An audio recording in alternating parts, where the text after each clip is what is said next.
I stood at the entrance of the Civil Affairs Bureau, watching Ethan holding Sophia's hand as they walked toward the marriage registration office.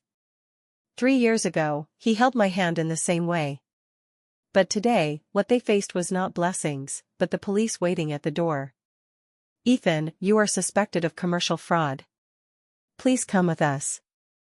The wedding venue was brilliantly lit with guests filling the hall. I wore a decent black dress, sitting in the last row, quietly watching the couple on stage. The groom Ethan was in a sharp white suit, the bride Sophia in a wedding dress worth 800,000 yuan, sharing a passionate kiss as applause thundered from below. "Grace, why are you here?" A surprised voice came from beside me. It was Ethan's assistant, Kevin. Her face showed some panic, probably not expecting me to appear here. I smiled faintly. "Isn't it normal to attend my ex-husband's wedding?" Kevin swallowed, "But Ethan said you've gone abroad. Is that so?" I toyed with the champagne glass in my hand. "It seems he's quite concerned about my whereabouts." On stage, the MC was delivering sentimental words. Things like true love finally uniting, overcoming hardships to be together. It made me want to laugh. Hardships? Was there hardship me, the original wife? 3 years ago, Ethan and I held our wedding in this same hotel. At that time, Sophia was still abroad, and Ethan told me he had completely forgotten his first love and would love me well for a lifetime. I believed him. After marriage, I quit my job to focus on being his supportive wife. The Ning family's business required a public image, so I learned various social etiquettes and accompanied him to numerous business events. I thought we would live lovingly like this forever. Until half a year ago, when Sophia returned to the country. That day, I left work early to surprise Ethan at home. Instead, the surprise turned into a shock. I saw my husband embracing his white moonlight in our own home. "Ethan, I'm back," Sophia said coquettishly. "Sophia, I've been waiting for you for so long." Ethan's voice was so gentle it felt unfamiliar to me. I stood at the door, holding the groceries I had just bought, suddenly feeling like a joke. At that moment, I didn't rush in to question them, nor did I become hysterical. I quietly retreated, sat downstairs for 2 hours, and only went upstairs after Sophia left. Ethan asked casually, "Why are you back so late?" I said, "There was something at the company." From that day on, I knew this marriage had come to an end. Ethan started working overtime frequently, coming home later and later. Sometimes I could smell unfamiliar perfume on him, sometimes see lipstick marks on his clothes. But I said nothing. I started looking for a job again, quietly moving my things out one by one. I also did another thing, began investigating the Ning Group's accounts. As Ethan's wife, I had access to many of the company's internal documents. Those seemingly normal investment projects, those inexplicable fund flows, I recorded them all one by one. I discovered a shocking secret. Bride and groom exchange rings. The MC's voice pulled me back to reality. On stage, Ethan was putting the ring on Sophia. That diamond ring worth 3 million was the witness to their love. Unfortunately, the money for this ring came from illicit sources. I raised my phone and sent a message to Jason, "You can proceed." Jason was the lawyer I met after resuming work, and my partner in collecting evidence over the past 6 months. He had said that to bring down the Ning Group, we needed solid evidence and the right timing. And today was the best opportunity. The wedding reached its most exciting part, with Ethan about to kiss the bride, when suddenly there was a commotion outside the door. "Police! Nobody move!"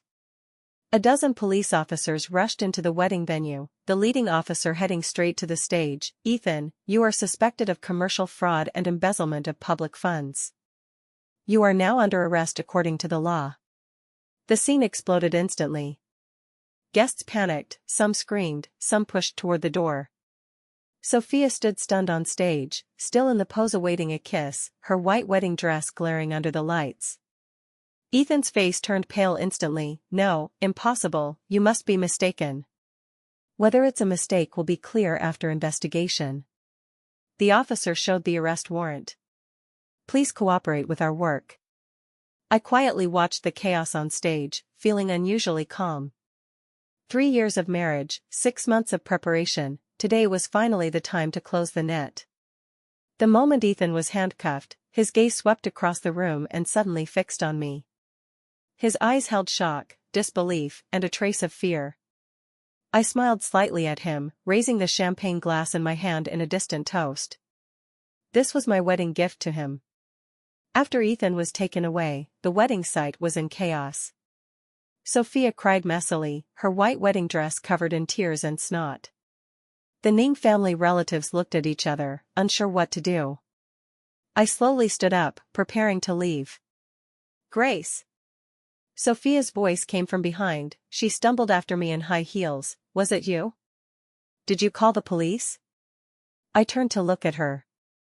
Sophia was indeed very beautiful, a standard beauty, no wonder Ethan couldn't forget her. But at this moment, her makeup was ruined from crying, making her look somewhat disheveled.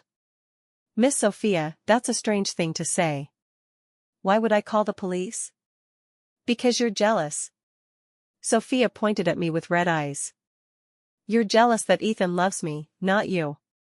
I couldn't help but laugh. "Miss Sophia, you've got one thing wrong." "What?" "I've never been jealous of you." I looked into her eyes and said word by word, "Because a man with a wife isn't worth any woman's jealousy." Sophia was stunned. I continued, "Also, Ethan and I divorced long ago. The divorce certificate from the Civil Affairs Bureau 2 months ago can prove it. So strictly speaking, today is your wedding to a single man. I'm just here to watch the show." "Impossible!" Sophia screamed. "Ethan said you're still processing the divorce, that you refused to sign." I took out my phone from my bag and showed her a photo. It was a picture of Ethan and me at the Civil Affairs Bureau entrance, timestamped 2 months ago. "See clearly? This is our divorce commemorative photo." Sophia looked at the photo, her face growing paler. I put away my phone. "Miss Sophia, I advise you to think about what to do next. Ethan's case is serious, he might be in prison for a long time. Whether you wait for him or find someone else, think it through yourself." With that, I turned to leave. "Wait." Sophia suddenly grabbed my arm. "What exactly do you know? Why was Ethan arrested?" I looked at her tense expression, suddenly curious. "Miss Sophia, do you really know nothing?" "What do you mean?" "The Ning Group's projects over the past 2 years have many unclear fund destinations. For example, last year's overseas investment project showed 50 million on the books, but only 30 million actually arrived. Where did those 20 million go? Do you really not know?" Sophia's face turned pale instantly. I continued, "Also, that villa worth 20 million under your name, and the art studio you opened, where did the startup funds come from?" I don't know what you're talking about." Sophia let go of my hand. "It doesn't matter if you don't know." I adjusted my clothes. "The police will figure it out anyway. Then, those who should go to prison will, and those who should compensate will." I walked to the door, glanced back. Sophia still stood there, her face as pale as her wedding dress. Walking out of the hotel, Jason was already waiting at the door. He wore a dark gray suit, looking steady and reliable. "All set?" he asked. "Yes." I got into his car. "Have all the evidence been handed over to the police?" "They've been handed over. The Ning Group can't escape this time. The embezzled amount is huge, and it involves overseas money laundering. Ethan will be sentenced to at least 10 years or more." I nodded, suddenly feeling empty inside. After preparing for so long, it finally succeeded, but I didn't feel the expected satisfaction. "Regret it?" Jason noticed my mood. "No." I shook my head. "Just feeling a bit tired." Jason started the car. "Where do you want to go?" "I'll take you." I thought for a moment. "To the riverside. I want some fresh air." The car drove through the night, neon lights flashing by outside the window. I leaned back in the seat, memories of meeting Ethan and getting married flooding my mind. We met at a friend's birthday party. At that time, I had just graduated from university and was interning at a design company. Ethan was in a suit, elegant and graceful, the prince charming in every girl's heart. He proactively asked for my contact information and began a frantic pursuit. Flowers, gifts, candlelight dinners, all the scenes from idol dramas were used by him. I thought I had met true love. When proposing, he knelt on one knee, holding a diamond ring. "Grace, marry me. I will make you the happiest woman in the world." I agreed with tears in my eyes. In the first 2 years after marriage, we were indeed very happy. He was considerate, I was gentle and virtuous. We traveled together, planned the future, even discussed how many children to have. I thought this was the life I wanted. Until Sophia returned. Actually, during our dating, Ethan had mentioned Sophia to me. He said she was his first love, a very special girl, but it was in the past. I naively thought the past was truly over. I was wrong. Some people, even after leaving for 10 years, can make a man forget his wife with just one look. The car stopped by the river. I got out and walked to the railing. The river flowed quietly in the night, the distant city lights brilliant. "Have you thought about revenge?" Jason came to my side. I shook my head, "No. I just want a resolution." "What resolution?" "Make them pay the price." I looked into the distance. Ethan thought he could have it both ways, with a virtuous wife at home and a lover outside. Sophia thought she could steal love and destroy someone's marriage. They were both wrong. Jason nodded. "Now they've learned their lesson." Yes. I took a deep breath. From today, I can finally start anew. 51 The next morning, I was woken by a phone call. It was Ethan's mother, Margaret. She cried breathlessly on the phone, "Grace, come help Ethan quickly. He's detained in the detention center for some commercial fraud. It must be a misunderstanding." I rubbed my temples. "Margaret, Ethan and I are already divorced." "What? Divorced? Impossible." Margaret's voice suddenly rose. "Ethan clearly said you were just temporarily separated." I sighed helplessly. "Margaret, I can send you a photo of the divorce certificate. We completed all procedures 2 months ago." The other end was silent for a moment, then came louder crying, "This rotten kid, how many things has he hidden from us? Grace, no matter what, you've been husband and wife for 3 years, please pity your aunt and help Ethan." "Margaret, it's not that I won't help, I really can't." I tried to explain, "This case involves a huge amount, and moreover." "And what?" I said, "The reporter is me." The other end went completely silent. After a long time, Margaret asked in a trembling voice, "Grace, what did you say?" I said, "The person who reported Ethan's commercial fraud is me." My voice was calm. "Over the past 6 months, I've collected enough evidence to prove that the Ning Group embezzled client funds for illegal investments. Yesterday, I handed all the evidence to the police." Are you crazy? He's your husband." "Ex-husband." I corrected her. "And an unfaithful ex-husband." Margaret started cursing on the phone, saying things like venomous heart, repaying kindness with enmity. I listened quietly without retorting. Finally, she tired, her voice turning pleading, "Grace, can you withdraw the lawsuit? Our family can give you anything, house, car, money, whatever you want." "Margaret, you've got one thing wrong." I interrupted her. "This isn't a civil dispute, it's not something I can withdraw if I want. It's a criminal case, the state is prosecuting Ethan, not me." With that, I hung up. The phone rang again soon, this time it was Ethan's father, Edward. His tone was calmer than Margaret's but still full of anger. "Grace, no matter what grievances you have with Ethan, you can't destroy him like this." "Edward, you seem to have it backward." I sat up. "It's not me destroying him, he destroyed himself." "What do you mean?" "Embezzling company funds to buy houses and cars for his mistress, is that what you taught him?" I asked directly. Edward was silent. I continued, the 30 million overseas investment project actually only invested 10 million, with the remaining 20 million used to open Sophia's art studio. Did you know about this? How do you know this? Because I'm your son's wife, the image spokesperson for the Ning Group.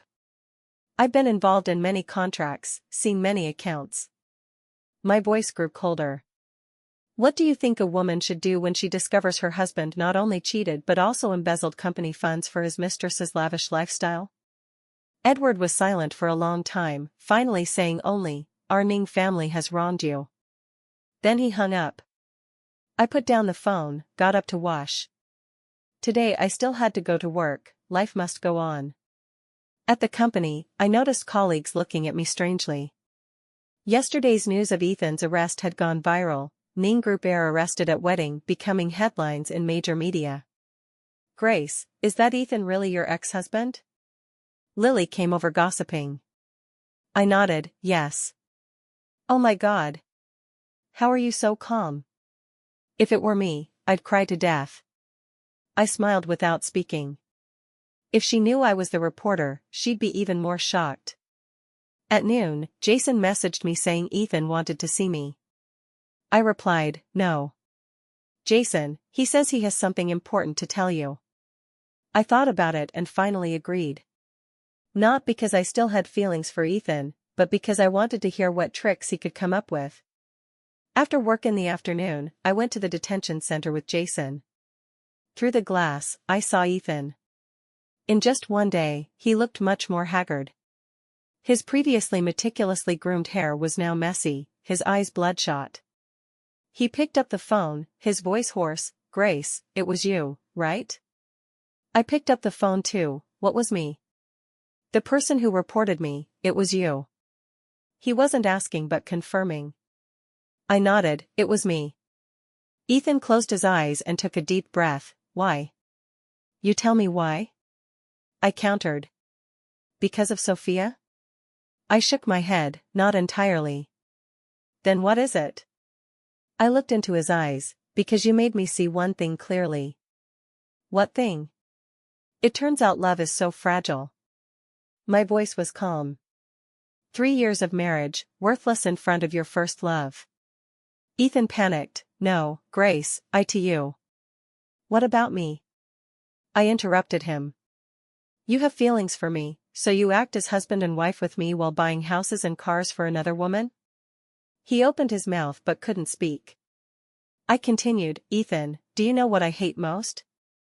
Not your infidelity, but your hypocrisy. If you really didn't love me anymore, you could have directly proposed divorce. But you didn't, you chose to have your cake and eat it too. You wanted me as your virtuous wife and Sophia as your lover. You thought you could have both. You were wrong." I stood up.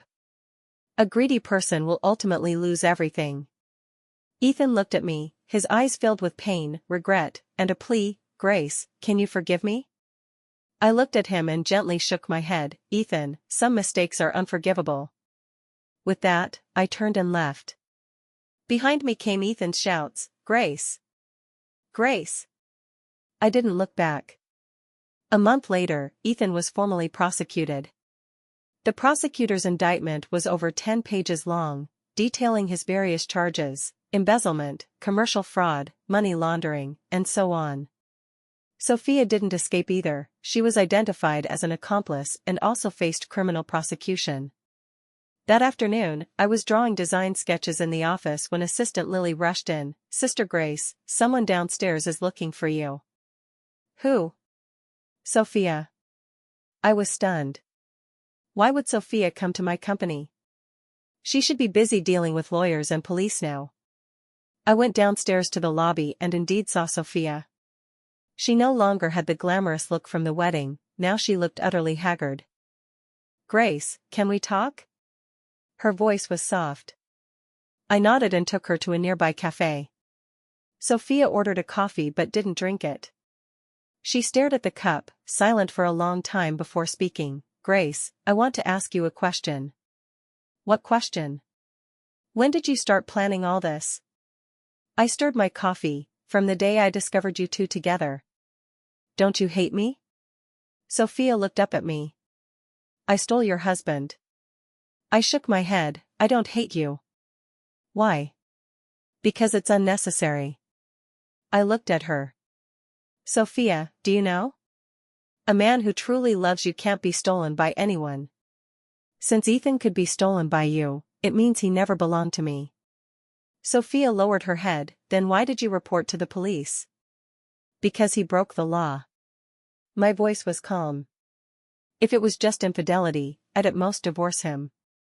But using company money to buy you houses and cars, that's a crime. But I didn't know the money source was improper. Sophia explained hurriedly. I smiled. Sophia, do you really not know? Her face changed. I continued, an artist just returned to the country. How could you afford a 20 million luxury car? How could you live in a 30 million villa? Your studio's startup fund was 8 million. Where did this money come from? Don't you have any idea? Sophia was silent. I've investigated you. I set down my coffee cup. When you were abroad, your life was tight, you often worked part-time to make ends meet. Before returning, your bank account had less than 100,000 yuan. But a month after returning, you bought luxury cars and mansions. The source of this money, have you really never suspected? Sophia's hands trembled. I thought it was Ethan's own money. His own money? I sneered. Ethan's annual salary at the company is 5 million, after taxes and daily expenses, he could save at most 2 million. But the money he spent on you exceeded 30 million. Do you think that number is reasonable? Sophia was completely speechless. I looked at her, suddenly feeling some pity. Sophia, I know you love Ethan. But have you thought that a man who truly loves you wouldn't let you bear the risk of crime?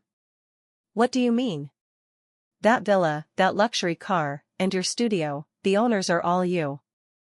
If something happens, the responsibility is all yours. I reminded her.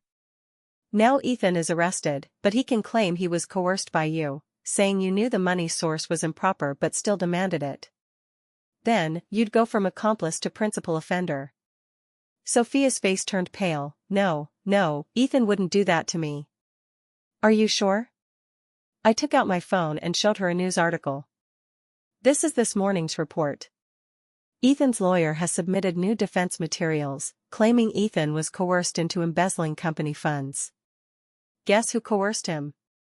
Sophia looked at the news, her whole body trembling. I put away my phone. Sophia, I advise you to find a good lawyer quickly. Because next, you might face not just 3 years in prison, but over 10. With that, I stood to leave. Wait. Sophia suddenly grabbed my hand. Grace, please help me. I looked at her. Why should I help you?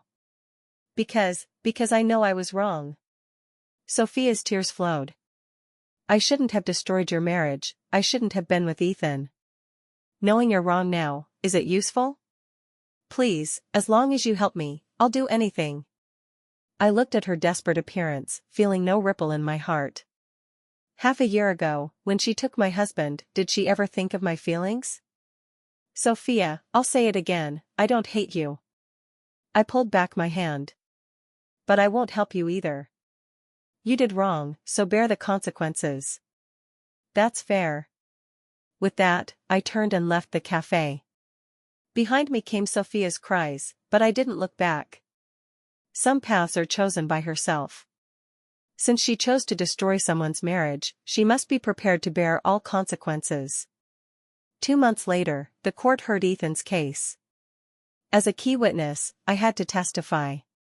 This was the first time I saw Ethan after our divorce. In court, Ethan wore prison clothes, looking more haggard than last time.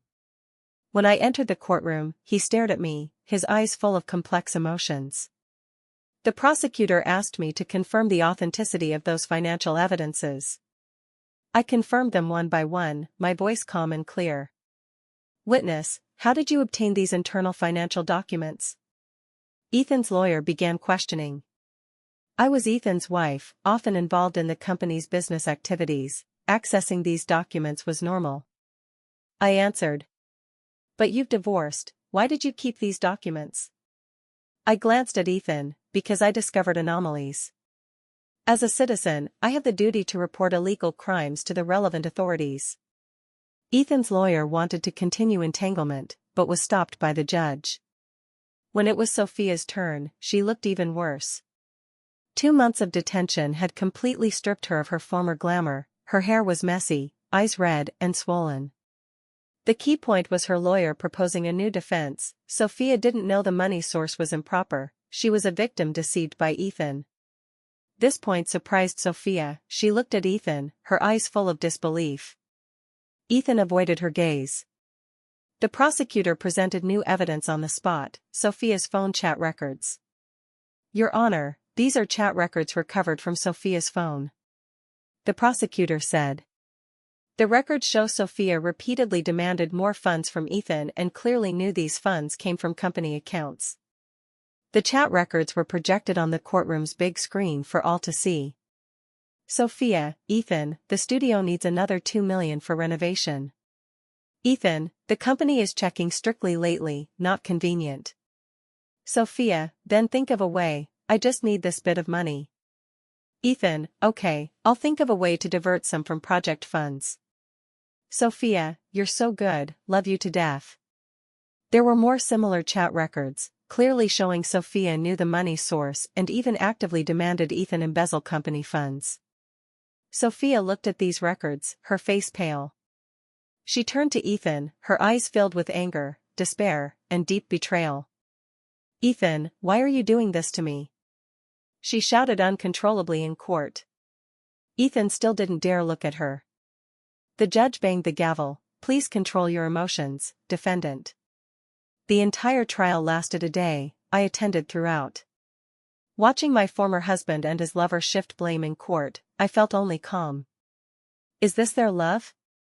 In times of crisis, they immediately turn against each other, eager to trample the other underfoot. After the trial, I met Jason at the court entrance. How do you feel? He asked. Very calm. I replied. Like watching a play. No regrets? I shook my head, no regrets. Some accounts must be settled. Jason nodded, the verdict should come soon. Based on the evidence, Ethan will get at least 12 years, Sophia 8. Yes. I looked at the court building. From today, this matter is completely over. A month later, the judgment came down. Ethan was sentenced to 15 years in prison, Sophia to 10. Both appealed, but were rejected. Margaret called me several more times, crying and begging me to think of a way. I refused each time. Grace, are you really so heartless? Margaret cried on the phone. Ethan was your husband after all, you had 3 years of feelings. Do you really not care about old affections? Margaret, feelings are mutual. I said calmly. When Ethan chose to betray me, our feelings ended. But everyone makes mistakes, why not give him a chance to reform?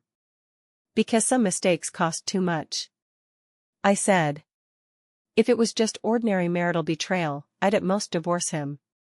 But he embezzled company funds, harming investors' interests. This isn't a simple emotional issue, it's a crime. Margaret was silent. I continued, moreover, do you think a man who can embezzle tens of millions for a mistress is really worth forgiving? Today he does it for Sophia, tomorrow for another woman. With that, I hung up and blocked all the Ning family's contacts. 6 months later, my life was completely back on track. At work, I was promoted to design department supervisor, responsible for the company's most important projects. In life, I moved to an apartment in the city center, starting a brand new single life. Most importantly, I rediscovered my love for life. When with Ethan before, I put all my energy into managing the marriage. I learned cooking, flower arranging, various skills, just to be a perfect wife. Now I realize I have so many personal interests. I started painting again, learning photography, and enrolled in a yoga class. That evening, I was painting at home when the doorbell rang. Through the peephole, it was Jason. So late, what's up? I opened the door and asked. Jason held a bottle of red wine, to celebrate. Celebrate what? The Ning Group has gone bankrupt, he said. Today the court auctioned all the company's assets to compensate investors' losses. I was stunned, then smiled. This is indeed worth celebrating. I let Jason in and poured 2 glasses of red wine. Speaking of which, the Ning Group's collapse is largely thanks to you. Jason raised his glass. Without the evidence you provided, the police couldn't have uncovered their crimes so quickly. I shook my head. It's not my credit, they brought it upon themselves. Grace, I've always wanted to ask you a question. Jason looked at me. Have you regretted it? Regretted what? Regretted marrying Ethan, regretted wasting 3 years. I thought, without these 3 years, I might never know how strong I am. Jason smiled. That's true. We chatted a lot, from the case to work, from work to life. Before we knew it, it was late night. I should go. Jason stood. Wait. I stopped him. Jason, thank you. For what? Thank you for helping me out of the gloom and starting over. I looked at him. Without you, I might still be trapped in hatred. Jason looked at me, his eyes holding emotions I couldn't read. Grace, What's wrong? He opened his mouth, finally saying only, nothing. It's late, rest early. With that, he left. I watched his back, feeling some doubt. In that moment, I seemed to see something in his eyes, but couldn't say what. The next day at work, I met the company's gossip queen Lily in the elevator. Sister Grace, did you know? The Ning Group has completely collapsed. She said excitedly. Yes, I know. I heard Ethan's parents now live in an old house, and Margaret even went out to work. Lily looked gleeful. Really, fortunes change. I didn't respond. Though I had no fondness for the Ning family, seeing a once glorious family reduced to this still evoked some sigh. By the way, Sister Grace, have you considered finding another? Lily asked suddenly. Find what? A boyfriend. You're so excellent, many must be pursuing you. I smiled. No plans for now.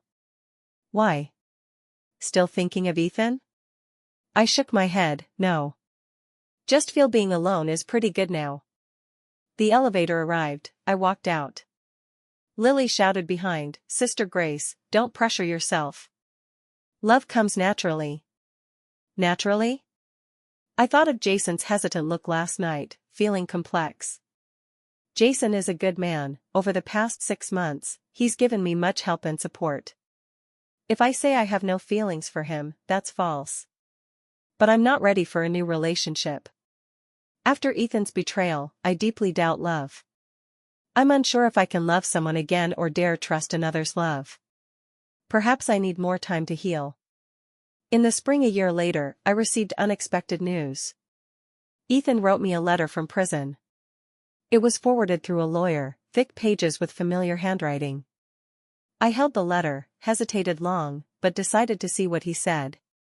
The letter was long, mostly apologies and repentance. He said he regretted betraying me, regretted those wrongs. He said he now understands I was the one who truly loved him, Sophia just coveted his money. At the end, he wrote, Grace, I know I have no right to ask forgiveness. But if possible, please wait for me. When I'm out, I'll compensate you well, pursue you again. I swear, I'll never betray you. Reading this, I felt only absurdity. Ethan still doesn't understand. I reported him not out of jealousy or revenge, but because he broke the law. Moreover, why does he think I'd wait? Why think I still love him? I tore the letter and threw it in the trash. Some people never truly change. They only regret and reflect after losing everything. But such regret is often just because of the loss, not true realization of error. If Ethan truly loved me, he wouldn't betray me when Sophia returned. If he respected me, he wouldn't use this condescending tone to ask me to wait. That afternoon, Jason came to my office. Heard Ethan wrote you? He asked. Yes. I nodded. But I threw it away. Not curious what he said? Nothing to be curious about. I set down the file.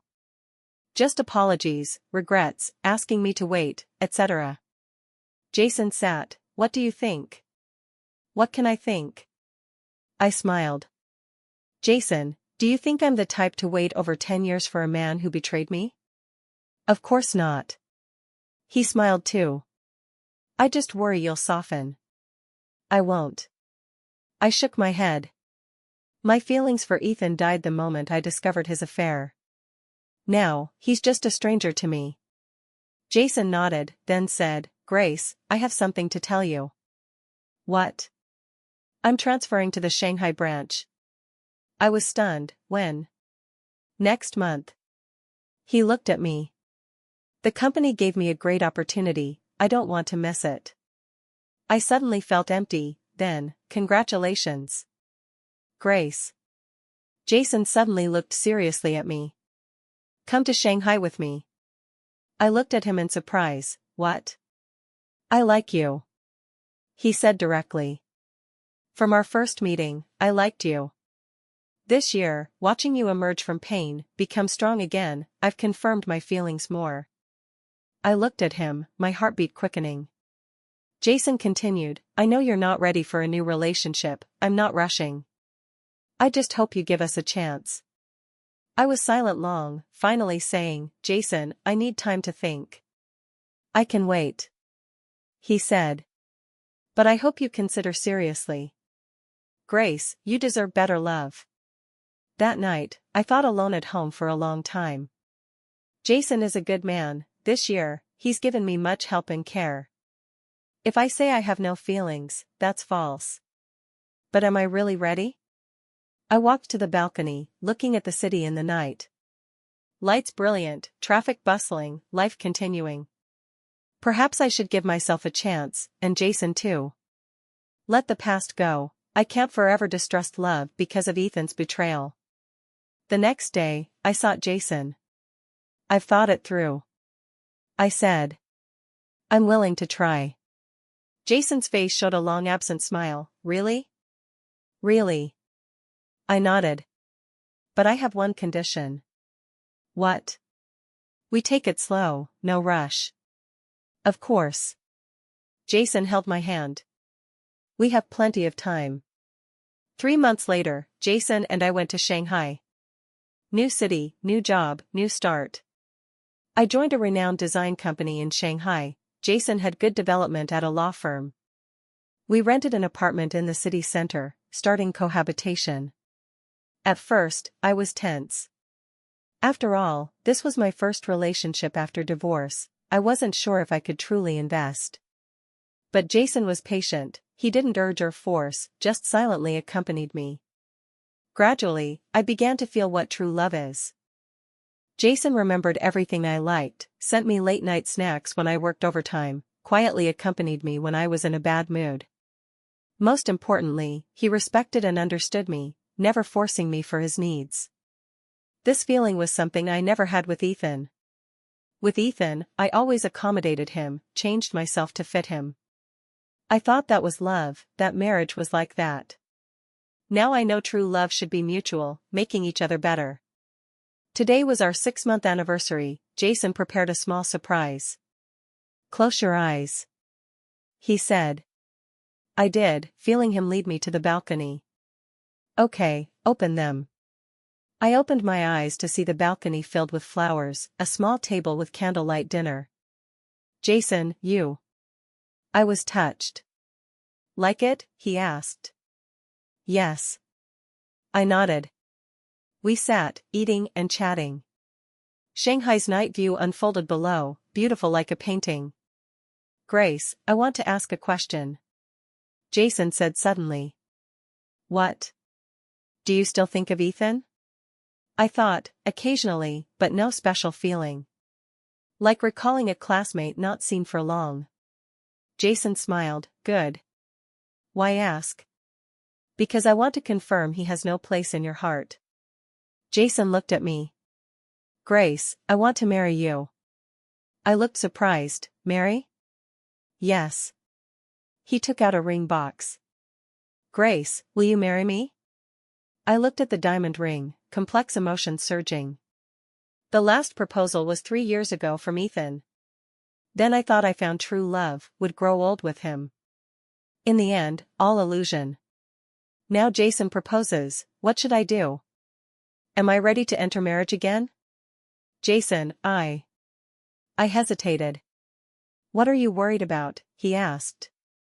"I'm worried history will repeat." I voiced my fear. "I'm worried you'll betray me like Ethan." Jason set down the ring box, held my hand. "Grace, I know Ethan's betrayal shadowed you. But believe, not all men are like him. I know you're different." I said. "But I thought Ethan would love me forever too." "Grace, listen." Jason looked seriously. "Love has risks, no one can guarantee a relationship lasts forever. But if you reject love from fear of hurt, you'll never get true happiness." I was silent.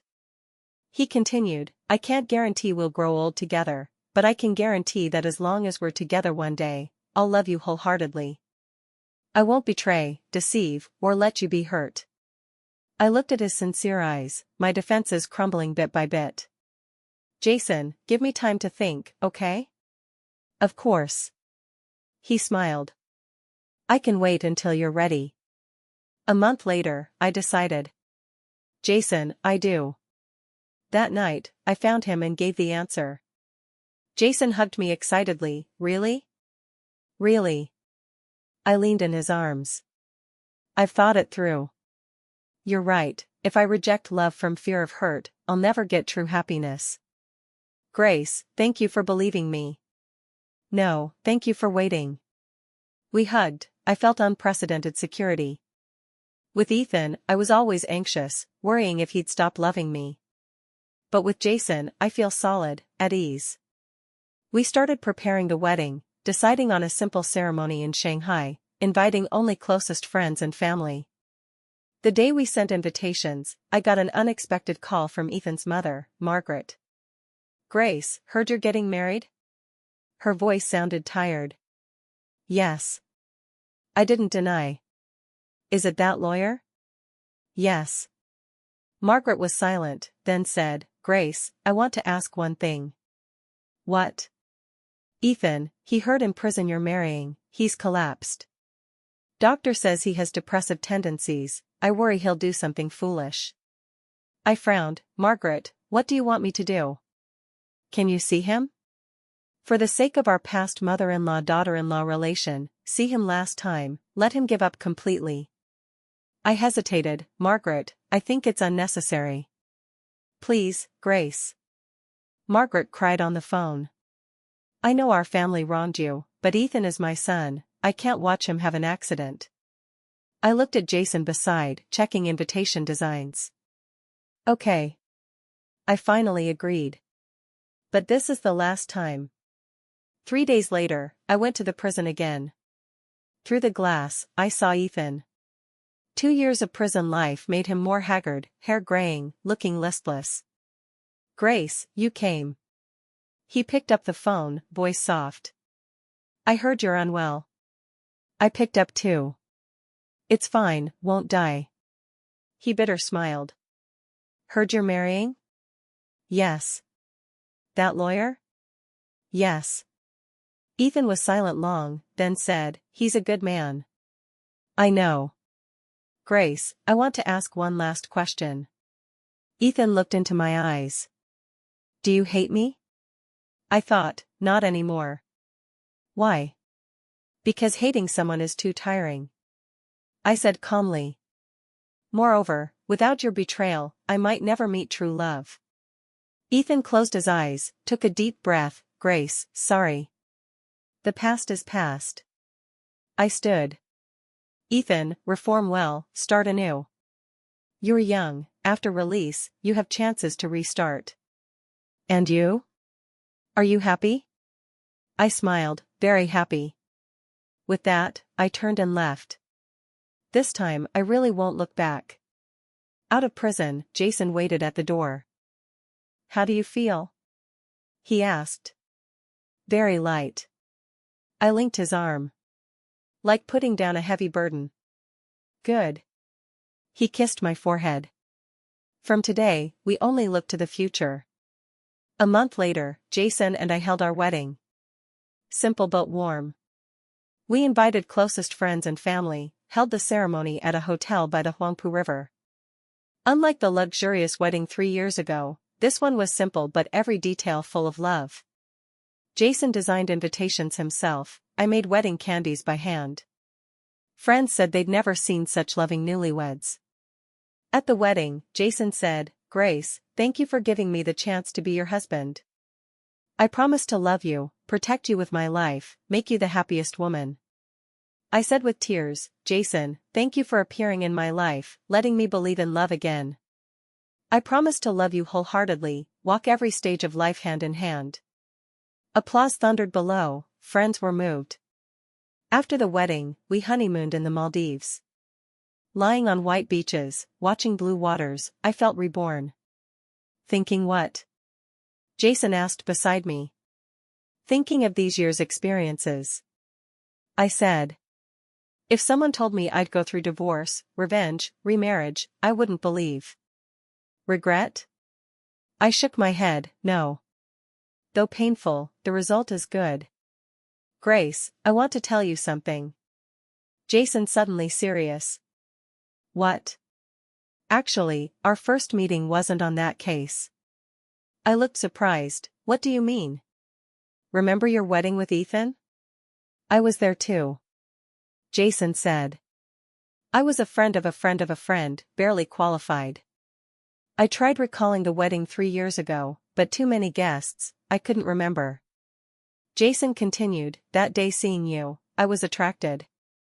You in white wedding dress, smiling sweetly, happily. I thought, the man making you smile like that must be happy. Then I remembered you. He said. So when you came for help, I recognized you at once. I was stunned. You mean, helping me wasn't just for work? Of course not just. Jason looked into my eyes. Though I didn't know what would happen, I just wanted to help. Warmth surged in my heart. Jason, you. I know it sounds strange, but it's fact. He held my hand. Perhaps it's fate. Fate let me see you at your happiest, then appear when you needed help most. I looked at him, heart full of emotion. So from the beginning, he was silently watching. In my darkest time, a light was waiting. Jason, thank you. I said. No need. He kissed my hand. Being able to love you is my luck. The sea breeze blew gently, I closed my eyes, enjoying this hard-won happiness. Past pain is gone, future beauty awaits. I recalled Ethan's words, he'd make me the happiest woman. Now I say, what he didn't do, Jason did. Some people talk much, do little. Some silently prove with actions. I'm glad I chose the latter. Sunset, Jason and I hand in hand on the beach, leaving footprints. This is my story. About betrayal, revenge, rebirth, and love. Though twisted, the ending is beautiful. I finally understand, sometimes loss is for better gain. Sometimes pain is for deeper happiness. Life is like that, learning to cherish in loss, strengthen in pain. Now I am more mature, independent than 3 years ago, better understanding true love. I think that's enough.